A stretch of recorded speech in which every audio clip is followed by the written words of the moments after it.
Hello అండి, welcome back to Venus kitchen.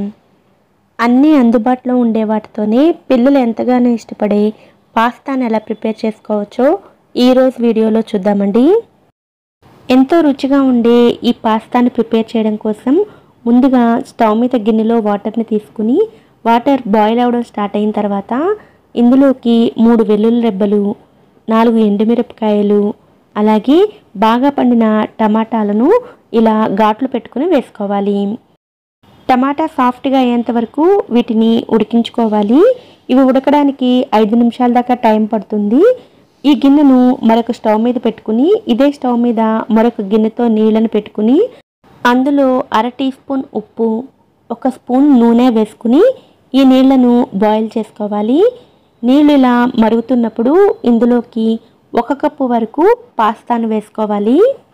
నేను spring షేప్లో ఉండే పాస్తాను ఉపయోగిస్తున్నానండి. పాస్తా రకరకాల షేప్స్లో ఉంటుంది కదా, ఏ పాస్తాతో అయినా సరే ఈ విధంగా చేసుకోవచ్చు. ఈ పాస్తా ఉడకడానికి 3-4 నిమిషాల దాకా టైం పడుతుంది. మీడియం ఫ్లేమ్లో 3-4 నిమిషాల పాటు ఉడికించుకుంటే పాస్తా ఇలా సాఫ్ట్గా అవుతుంది. ఇలా ఒకసారి చెక్ చేసి చూడండి. ఇలా 2 ముక్కలుగా విడిపోయినట్లయితే పాస్తా సాఫ్ట్గా ఉడికిపోయినట్లు. ఇలా ఉడికించుకున్న తర్వాత స్టవ్ ఆఫ్ చేసుకుని ఈ పాస్తా నుండి వాటర్ మొత్తాన్ని సెపరేట్ చేసుకోవాలి.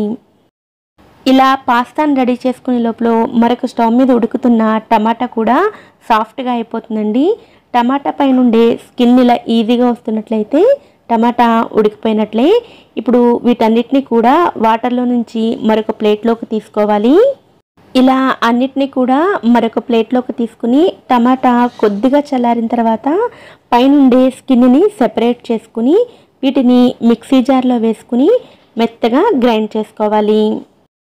ఇలా గ్రేవీని రెడీ చేసుకున్న తర్వాత ఇప్పుడు స్టవ్ మీద ప్యాన్ని పెట్టుకుని 1 టేబుల్ స్పూన్ వరకు బటర్ని వేసుకోవాలి. బటర్ కరిగిన తర్వాత ఒక చిన్న ఉల్లిపాయను ఇలా చిన్న ముక్కలుగా కట్ చేసుకుని వేసుకోవాలి. అలాగే 2-3 టేబుల్ స్పూన్ల క్యాప్సికమ్ ముక్కలను కూడా వేసుకుని వీటిని సాఫ్ట్గా అయ్యేంత వరకు ఫ్రై చేసుకోవాలి.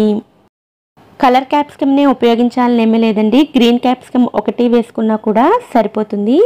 ఇవి సాఫ్ట్గా అయిన తర్వాత ఇందులోకి ముందుగా గ్రైండ్ చేసుకున్న టమాటా పేస్ట్ని వేసుకుని బటర్లో ఈ పేస్ట్ని కూడా కొద్దిసేపు ఫ్రై చేసుకోవాలి. ఈ పేస్ట్ని కూడా 1 నిమిషం పాటు ఫ్రై చేసుకున్న తర్వాత ఇందులోకి 1/2 కప్పు వరకు నీళ్ళను వేసుకోవాలి. నీళ్ళను వేసుకున్న తర్వాత అంతా ఒకసారి బాగా కలుపుకొని ఇందులోకి 1/2 టీ స్పూన్ వరకు ఉప్పు, 1/2 టీ స్పూన్ కారాన్ని వేసుకోవాలి. టమాటాలతో పాటుగా మిరపకాయలను కూడా గ్రైండ్ చేసి వేసుకున్నాం కాబట్టి కారాన్ని చూసుకుని వేసుకోండి. అంతా బాగా కలుపుకున్న తర్వాత ఇందులోకి 1 టీ స్పూన్ వరకు మయోనైజ్ని వేసుకోవాలి. అలాగే 1 టీ స్పూన్ వరకు పాస్తా సాస్ని కూడా వేసుకోవాలి. నేను ఫ్లేవర్డ్ మయోనైజ్ని ఉపయోగించానండి. ఈ రెసిపీ కోసం ప్లెయిన్ మయోనైజ్ని కూడా వేసుకోవచ్చు.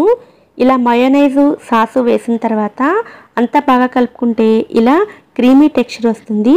ఇప్పుడు ఇందులోకి ముందుగా ఉడికించుకున్న పాస్తాను వేసుకుని లో ఫ్లేమ్లో మొత్తం అంతా కూడా బాగా కలుపుకోవాలి.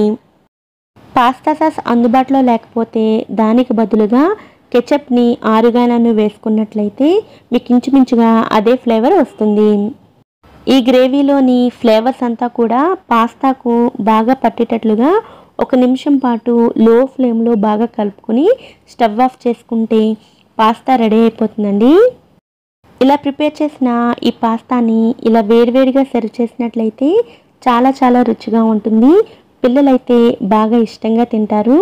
ఎప్పుడైనా సింపుల్గా స్నాక్ని ప్రిపేర్ చేయాలంటే ఇలా పాస్తాతో మీరు కూడా తప్పకుండా ట్రై చేయండి.